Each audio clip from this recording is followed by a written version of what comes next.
More about Thomas the Tank Engine, Part 1. Thomas, Percy, and the Coal. Thomas the Tank Engine's blue paint sparkled in the sunshine as he puffed happily along his branch line with Annie and Clarabelle. Blue is the proper color for an engine, he boasted to the other engines. Oh, I don't know. I like my brown paint, said Toby. I've always been green. I wouldn't want to be any other color either, added Percy. Blue is the only color for a really useful engine. Everybody knows that, spluttered Thomas. Percy said no more. He just grinned at Toby and winked.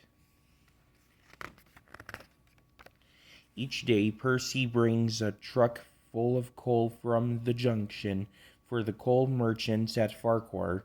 Next morning, Thomas was resting when Percy arrived. Be careful in this siding, Percy, warned Thomas as Percy pushed the trucks along the line beside him. These buffers aren't very safe. He got no further as one of the coal trucks passed Thomas.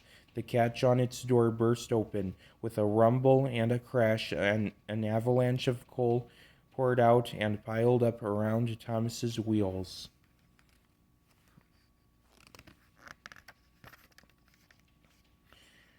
A thick cloud of coal dust arose all round him. "A tissue!" spluttered Thomas. "Help! I'm choking. Get me out." Percy looked worried. Then as the dust settled, he looked at Thomas and began to laugh. Thomas's smart blue paint was black from smoke box to bunker. "Ha ha ha," chuckled Percy. "You don't look really useful now. You should see yourself. You look really disgraceful." "I am not disgraceful. I am not.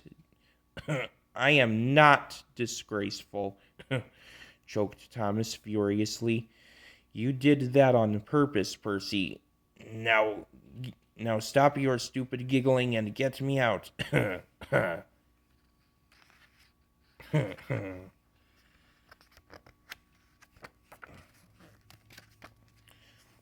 But it was some time before Percy could help.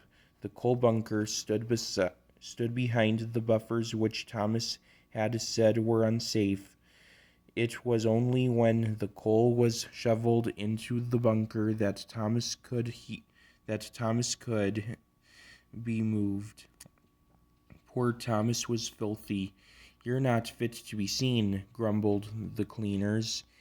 It took so long to clean Thomas that he wasn't ready in time for his next train, and Toby had to take Annie and Clarabelle with Henrietta. The cleaners were tired and dirty when they had finished.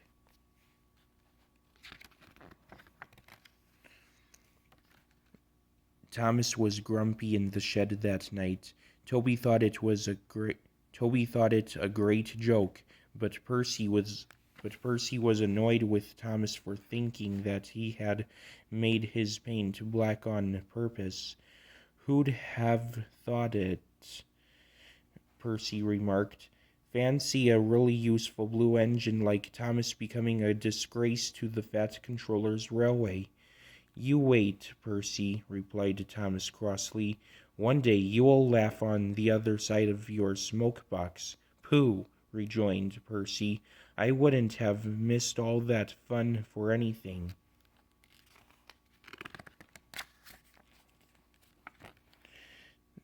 The feud worsened as time went on. Thomas thought Percy had coal dusted him deliberately, and Percy was cross with Thomas for thinking so. 2 days later, Thomas was at the platform when Percy brought his trucks from the junction. Percy arranged them and ran into a siding for a drink before Thomas's train left. The water column stood at the end of the siding with the faulty buffers. As Percy tried to stop, he heard a cracking sound, and to his horror found that he couldn't. The buffers didn't stop him either. "Ooh!" wailed Percy. "Help!" The buffers broke, and Percy ran into the coal bunker with a thud.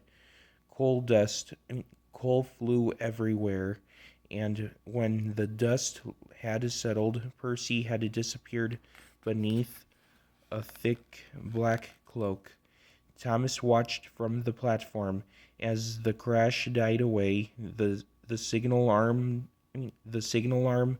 dropped, and Thomas moved off, laughing as he went.